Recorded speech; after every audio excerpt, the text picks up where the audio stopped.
Salut la famille, bienvenue sur Animood, j'espère vraiment que tout le monde va bien. Je souhaite évidemment la bienvenue à tous les nouveaux qui nous rejoignent un petit peu tout le temps. C'est vrai qu'il y a de plus en plus d'abonnés à la chaîne, ça nous fait énormément plaisir. Si tu veux rejoindre la famille, comme d'habitude, n'oublie pas d'appuyer sur le gros bouton rouge s'abonner.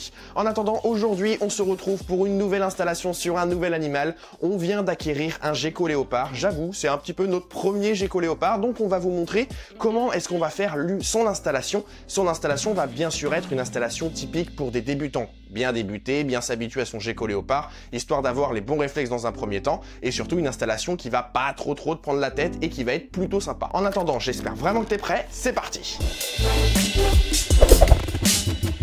Le gecko léopard est un lézard de petite taille originaire d'Asie. Il va venir des déserts d'Inde, du Pakistan, d'Afghanistan et d'Iran. C'est le gecko le plus populaire en terrariophilie parce qu'il est tout simplement facile à entretenir et à reproduire. C'est un animal qui, une fois adulte, va avoir une taille moyenne d'à peu près 15 à 25-30 cm, dont le tiers est composé par la queue. Une idée encore reçue qui est bien d'actualité, c'est que cette queue elle va être composée uniquement de graisse. En réalité, pas du tout, sinon ça veut dire qu'à chaque autotomie, il perdrait toute sa graisse et je peux vous dire que ce serait la mort assurée. Pour ceux qui sont au fond de la classe, je rappelle quand même que l'autotomie, c'est la faculté de pouvoir se faire sauter un membre si jamais on est attaqué par un prédateur ou autre. En vrai, dans cette queue, il va aussi y avoir des muscles, des os, mais aussi surtout des nerfs. Ça va lui permettre de pouvoir encore bouger quand il aura fait sauter sa queue et accessoirement attirer l'attention du prédateur. C'est un animal qui va avoir énormément de couleurs différentes aujourd'hui grâce à la sélection, mais on le retrouve principalement avec des couleurs jaunes vives et des taches. Il va aussi vivre pendant à peu près, je dirais, 10 à 15 ans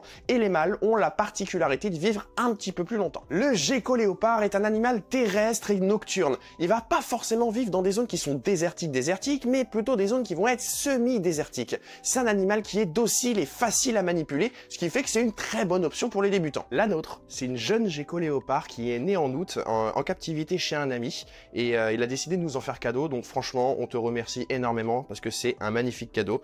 Ce petit gecko léopard, de toute façon on avait prévu d'en avoir un, c'est pas un cadeau où on n'a pas été averti, je vous rassure, car ça c'est toujours une mauvaise idée. Ce petit bébé, c'est une femelle qui a été nommée Salamèche par la fille de notre ami, donc on a discuté avec les gars, on va lui garder son petit nom de Salamèche. Ça va être notre petit Salamèche sauvage de niveau 1, si vous voyez ce que je veux dire.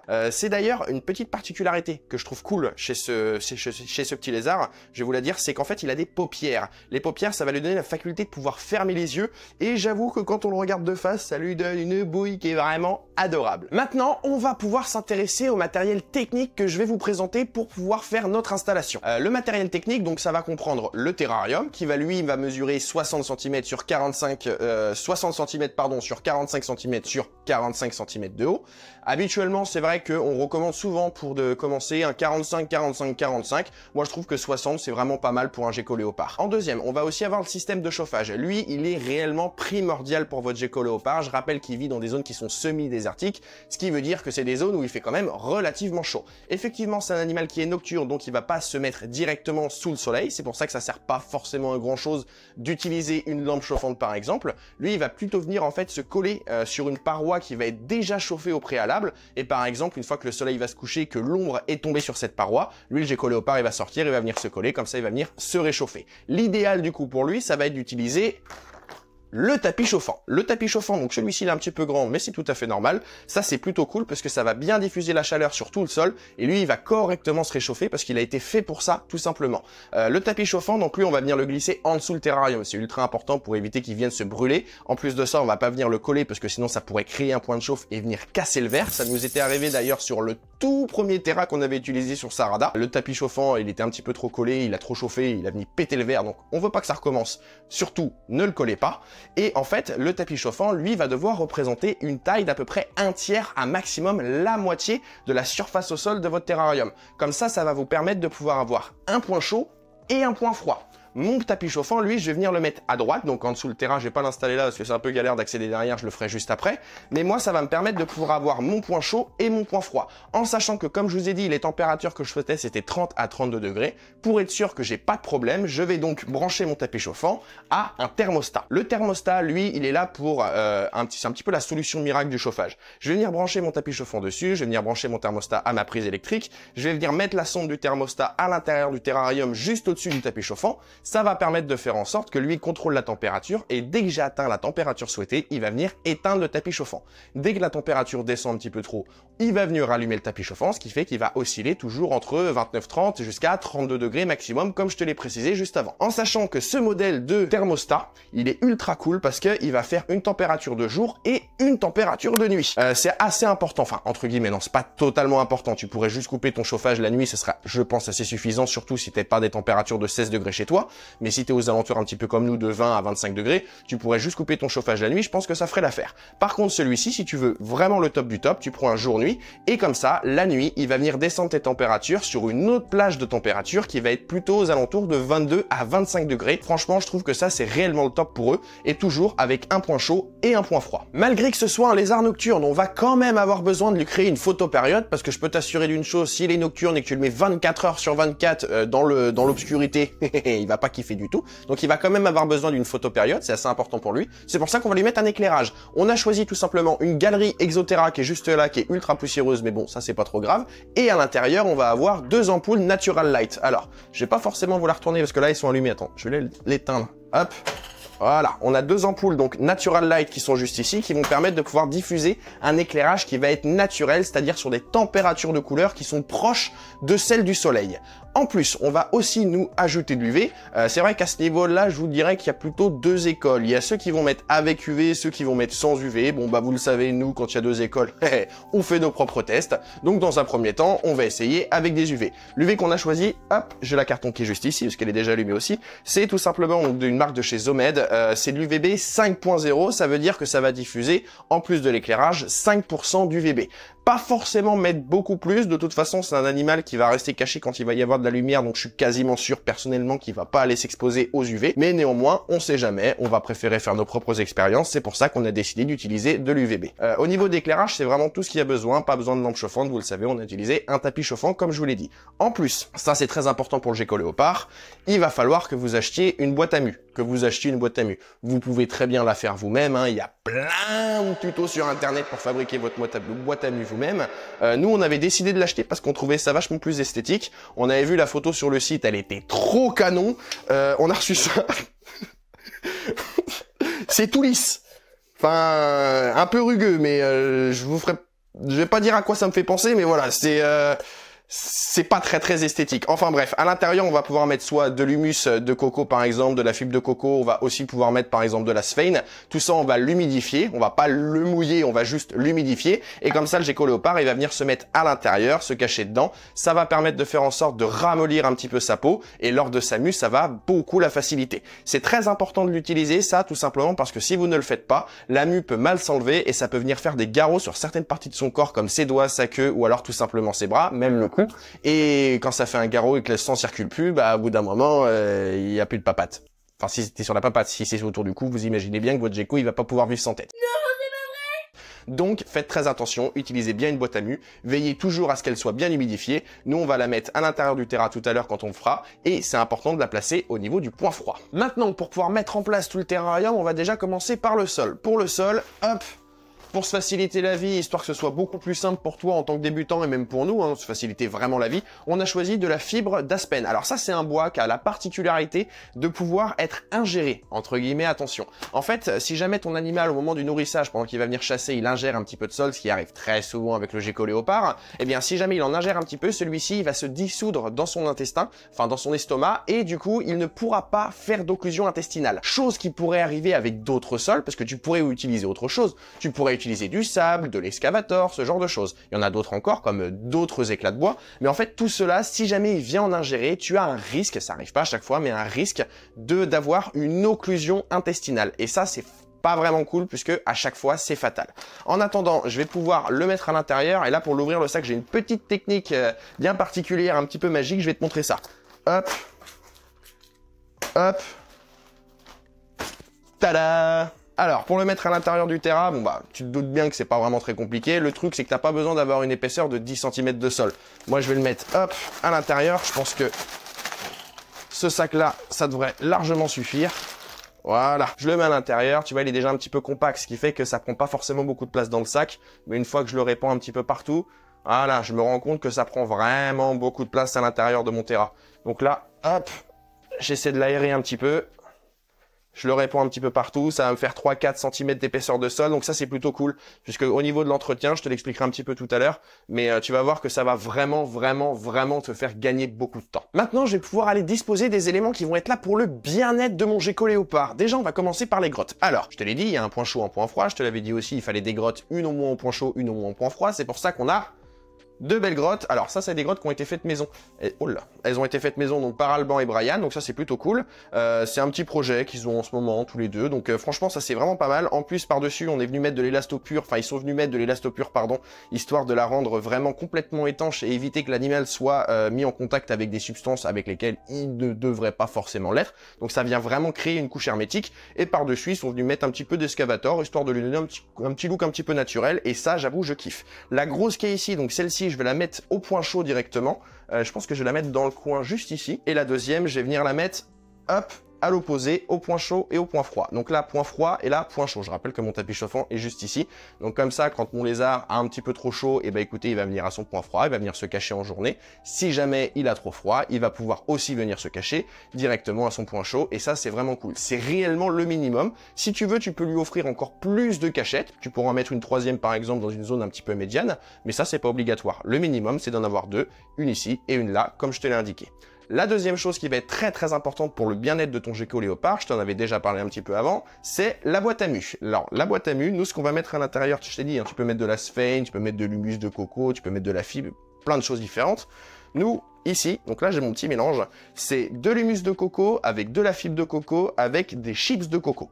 Alors, il n'y a pas forcément de risque qu'ils puissent en ingurgiter, ça, c'est pas forcément une zone dans laquelle les grillons ou les proies vont venir se réfugier, c'est un petit peu trop humide pour eux. Ils vont plutôt aller se réfugier s'ils veulent se cacher de la lumière directement dans les grottes du gecko léopard. En attendant, à l'intérieur, je vais venir mettre du coup mon petit mélange que j'ai fait juste avant.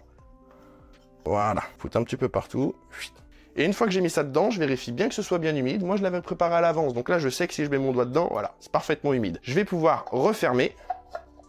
Hop là, c'est dans l'autre sens, tac, et je vais venir placer mon élément directement dans mon terra. On évite de placer sa boîte à mu dans la zone chaude, sinon forcément l'eau à l'intérieur va venir s'évaporer et c'est pas forcément bon pour ton gecko. Il va falloir le mettre dans la zone froide, en sachant que dans la zone froide, tu as aussi d'autres éléments qui vont venir juste après à placer. Donc fais bien attention où est-ce que tu places tes divers éléments. Celle-ci, je pourrais aussi la mettre dans la zone médiane. Dans la zone médiane, ça devrait être largement suffisant, ça va pas assez s'évaporer pour devenir dangereux pour lui. Donc moi, ce que je vais faire, c'est que je vais quand même la placer dans la zone froide, je vais la mettre juste dans le coin, histoire de nous, en fait, nous faciliter l'accès à celle-ci et faire en sorte qu'on puisse beaucoup plus facilement l'arroser quand on a besoin et éviter de galérer à devoir aller jusqu'au fond parce qu'on va mettre aussi un décor à l'intérieur en plus de ces divers éléments. On arrive maintenant, ça y est, dans les dernières étapes de la réalisation du terra. On va pouvoir ajouter divers éléments de déco et bien sûr, il y a quand même des éléments de besoin que les geckos vont avoir besoin, bien sûr, c'est les gamelles. Les gamelles, je vais les mettre à la fin puisque je vais voir en fonction de la place que vont me prendre les racines. C'est pour ça que je les ai pas placées avant. Mais elles sont bien là, elles sont juste derrière moi les gamelles, je te les montrerai juste après. Les racines. Alors, les racines, j'en ai 3. Hop, c'est de la racine de vigne. Je crois que les 3, c'est de la racine de vigne. J'ai 3 beaux morceaux. Celle-ci, elle est vraiment pas mal. Je vais la mettre déjà en première, puisque c'est celle qui va me prendre le plus de place. Et je pense que je vais essayer de la mettre en valeur, histoire de cacher un petit peu le fond en même temps. Ouais, sur quelque chose de comme ça, je pense. Ouais, comme ça, là. Là, c'est plutôt stable. Ouais, ça bougera pas. Nickel. Voilà. Le principal aussi, c'est d'avoir quelque chose de stable, hein. Le gecko léopard, c'est pas un animal qui va beaucoup grimper. C'est surtout un animal terrestre. Mais des fois, il y en a qui sont un peu gogol et qui décident de monter. Je sais que mon cousin, il en a un. Et le sien, il avait mis des plantes artificielles dans le fond de son terra. Et il arrêtait pas de grimper. Il passait son temps en haut dans les coins. Alors, c'est très particulier pour un gecko léopard, je vous rassure. Hein, ça vous arrivera pas tous les jours. Mais des fois, t'as des spécimens un peu teubés qui décident de vivre en hauteur. On sait pas trop pourquoi, mais en tout cas, là, ça devrait être pas mal. On devrait être sur quelque chose de relativement stable, même très stable pour lui et lui éviter toute dinguerie. Ensuite, je vais avoir du coup les dernières. Hop, celle-ci, mes gamelles, en sachant que j'aimerais bien les positionner dans ce sens, enfin par là. Donc c'est pour ça que je vais éviter d'encombrer ce coin-là. Pareil, je vais essayer d'éviter d'encombrer ce coin-là, je vais t'expliquer juste après. Du coup, celles-ci, je vais surtout les utiliser pour pouvoir habiller le fond. Éviter d'avoir que du transparent et essayer de faire en sorte que ce soit un petit peu plus esthétique. Celle-ci, je pense que je vais la mettre en travers.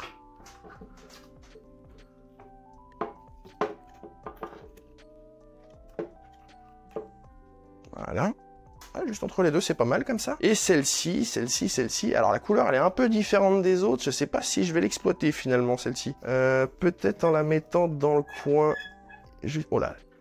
Oh, ça grince. J'adore ce son. Ah là là là là. Ah, j'adore ça, je suis trop fan. Voilà. Ça me prend les dents, c'est horrible. Voilà. Tac. Eh ben, écoutez, alors c'est vrai que moi j'ai pas forcément une vue. Je sors du champ. Ah bon, je sors du champ 2 secondes, je vais regarder ce que ça donne. Celle-ci, je vais pas la mettre là. Je vais la mettre de l'autre côté. Hop. Hop. Je sais pas trop en fait. Je vais demander avis à mes conseillers. Qu'est-ce que vous en pensez, vous? On la met pas, hein? Toi, tu votes non? Alban, qu'est-ce que tu votes, toi? Moi, pour moi, c'est bon. Hein. Ça, celle-ci, histoire de faire un petit... rejoindre un petit peu les deux grottes. Celle-ci qui prend un petit peu toute la place. Ouais, non, je trouve pas l'utilité de la rajouter. En plus de ça, bah, ça arrête pas de grincer quand je la mets, quand j'essaie de la mettre. Donc, hop, on la met sur le côté. Ensuite, là, il va falloir du coup qu'on passe au placement des gamelles. Alors, les deux gamelles, elles sont ici. Voilà. J'en ai deux. Deux, je vais t'expliquer un petit peu plus tard, donc juste après, pourquoi est-ce que j'en ai deux. Je vais juste les placer. Celle-ci, je vais la mettre... Voilà, juste là, sur le côté, à côté de ma boîte à mu. Et la deuxième, je vais aussi la mettre à côté de ma boîte à mu.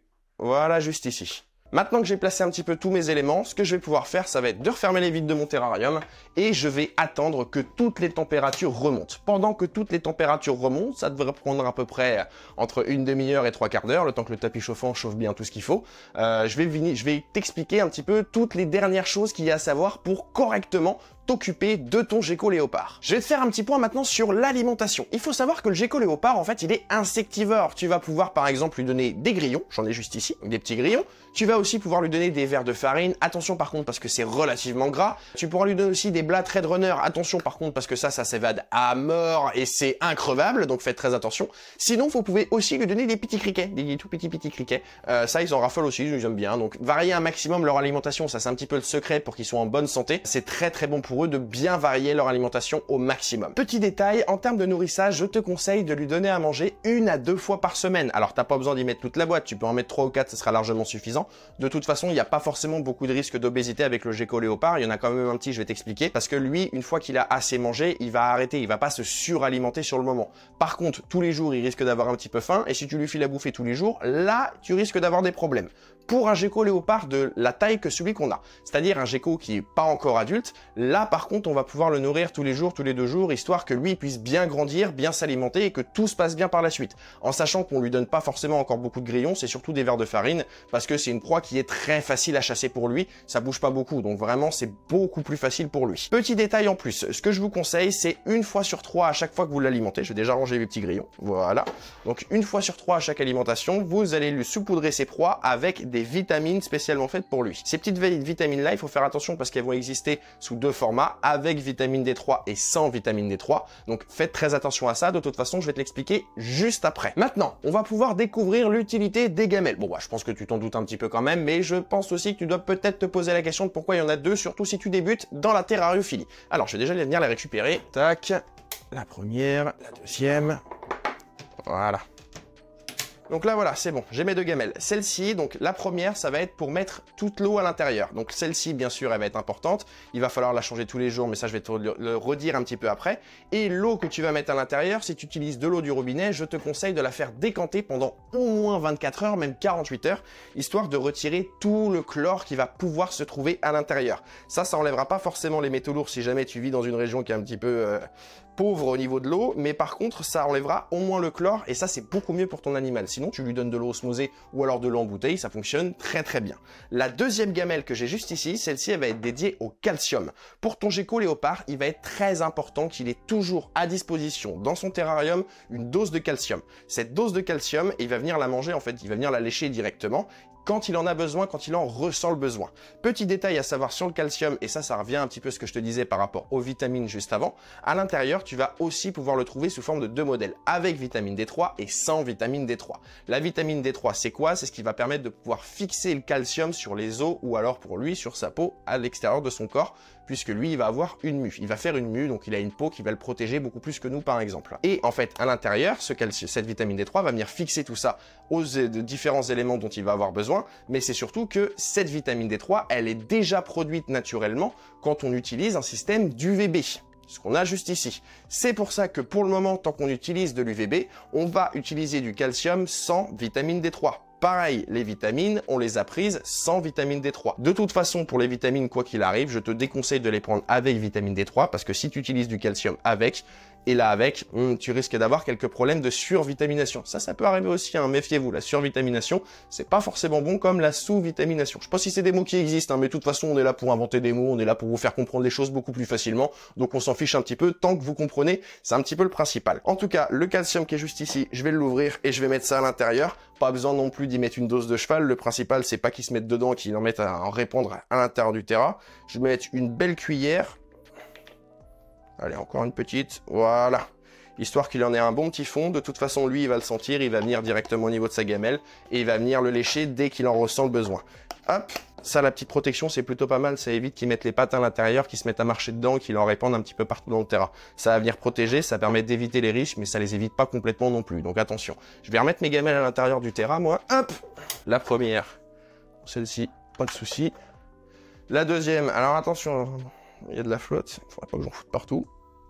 On aurait mieux fait de remplir ce truc-là à l'intérieur du terrain. Voilà.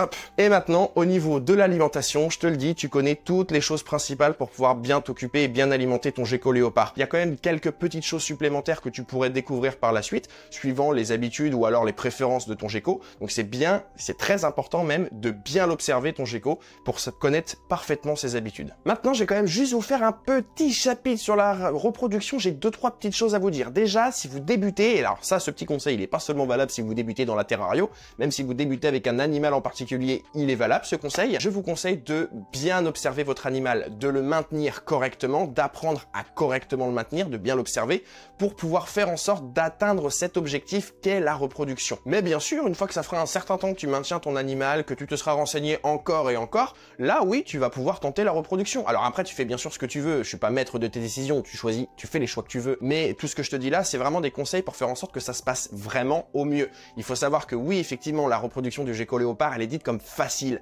mais néanmoins, si tu veux que ça se passe dans les meilleures conditions possibles et éviter tout risque d'attaque ou que ça se passe mal tout simplement, je te conseille de vraiment correctement te renseigner car il y a pas mal d'étapes à bien respecter. Tu vas te rendre compte aussi qu'une fois que la période de reproduction s'est faite, que tu vas passer du coup à la ponte des œufs et que tu vas passer à l'incubation de tes œufs, ça c'est une étape qui est oui effectivement aussi beaucoup plus facile, mais le petit truc qui est carrément cool avec ça, c'est que du coup tu vas pouvoir passer tes œufs dans un incubateur que tu vas pouvoir soit acheter, soit fabriquer toi-même. C'est super facile, t'as plein de solutions différentes, mais alors vraiment plein de solutions. Tu vas trouver des dizaines et des dizaines et des dizaines de tutos sur YouTube pour pouvoir le faire toi-même et franchement, je te le dis, c'est trop cool. De notre côté, la reproduction pour le gecko léopard, on l'a pas du tout encore expérimenté. Pour être même très honnête avec vous, le gecko léopard qu'on a là, c'est notre premier à chacun.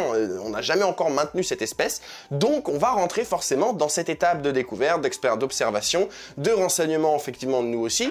Bien sûr, là, tout ce que je vous ai dit, c'est bien sûr valable. Nous, on s'est renseigné, on a fait beaucoup de travail de notre côté, on a rencontré des personnes qui maintenaient ces geckos, c'est pour ça qu'on se permet de vous donner tous ces conseils-là, mais de notre côté, c'est réellement notre premier gecko léopard. Donc bien sûr, si jamais toi, tu as envie de te lancer dans la reproduction et que tu t'es dit, je vais regarder cette vidéo pour avoir tous les renseignements, non, il va falloir que tu fasses un petit peu plus de travail de ton côté. Je t'invite à te rendre sur les forums, sur les groupes Facebook, sur diverses vidéos pour avoir un maximum de renseignements et savoir comment se passe la reproduction pour le mieux. Tu vas voir, c'est très facile à trouver, il y a énormément d'infos. Maintenant, au niveau de l'entretien de ce type de terrarium, tu vas voir, il n'y a vraiment pas grand chose à faire.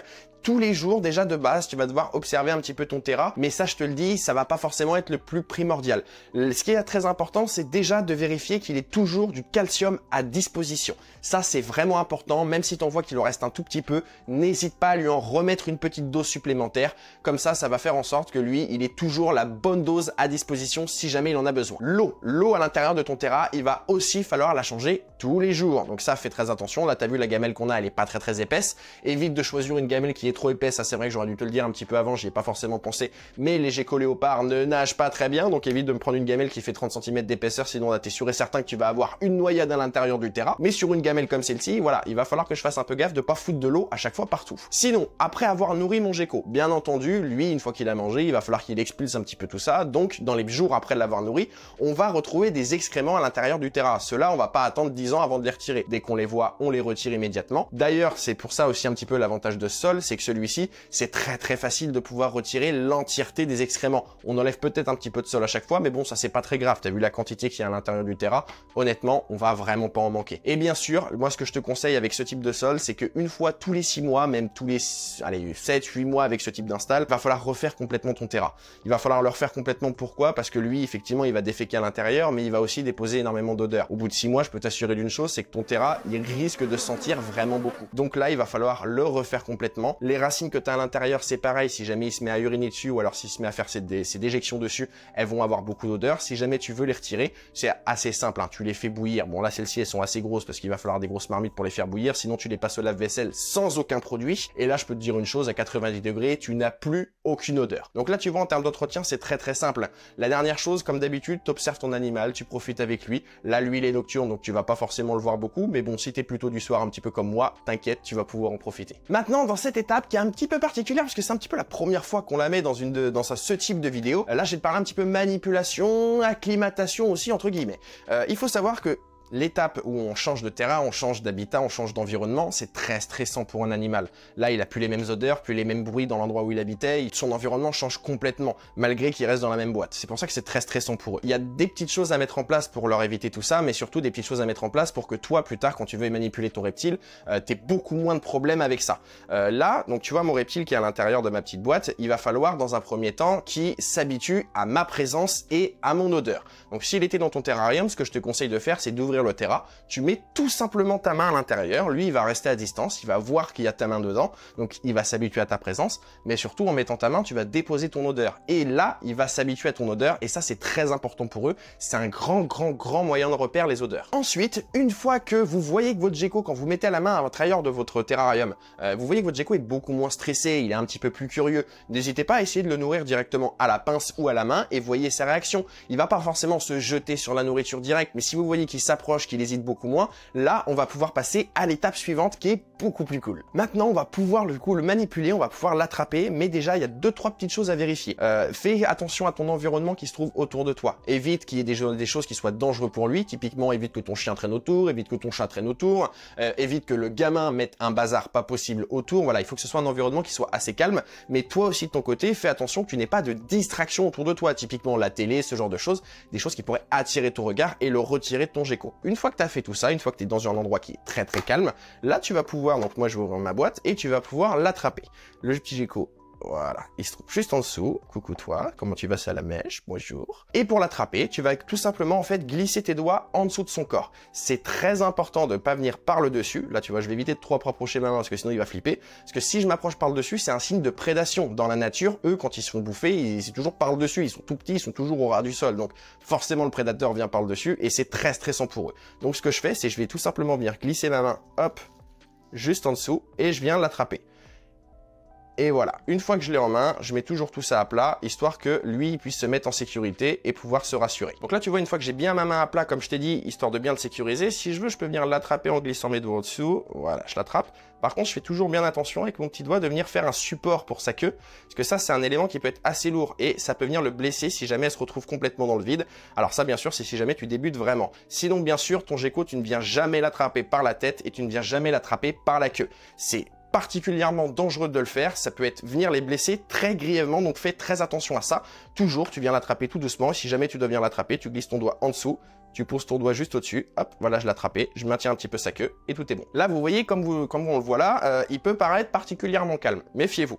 Quand ils stressent, ils se mettent complètement immobiles, et des fois, ils peuvent avoir des gros coups de sang. Vous voyez, là, ils commencent à vouloir descendre. Ce qui est très important quand ils le font, c'est de toujours leur offrir un soutien physique en dessous de leur corps, pour faire en sorte qu'ils puissent s'accrocher. En fait, leurs petites pattes, eux, ils n'ont pas des espèces de petits poils ou des ventouses, comme un gecko à crête par exemple, pour qu'ils puissent venir s'accrocher directement aux parois. Ça, c'est pas possible pour eux. Leurs petites pattes, elles sont dotées de petites griffes qui viennent agripper en fait directement la surface, et c'est pour ça qu'ils peuvent pas s'agripper au verre, c'est pour ça que des fois ils ont du mal à pouvoir grimper, et c'est pour ça aussi que c'est très important de toujours leur offrir un soutien physique en dessous de leur corps, comme je le fais actuellement. En réalité, tu vois, tout ce que je viens de t'expliquer là, c'est pas forcément réellement vrai et valable. C'est vrai si jamais toi tu débutes, t'es un très grand débutant, t'as besoin de te mettre en confiance, suis ces indications. Néanmoins, je te le dis, les geckos léopards, c'est des animaux qui sont très peu stressés en réalité, qui sont très dociles. Je vais le reposer là, hop là, ce sera plus facile pour toi ma grande, voilà. Voilà, parfait. C'est des animaux qui sont très dociles, qui sont très calmes, vous voyez, ils sont pas du tout speed. Et donc en réalité, si tu vas pas comme un bourrin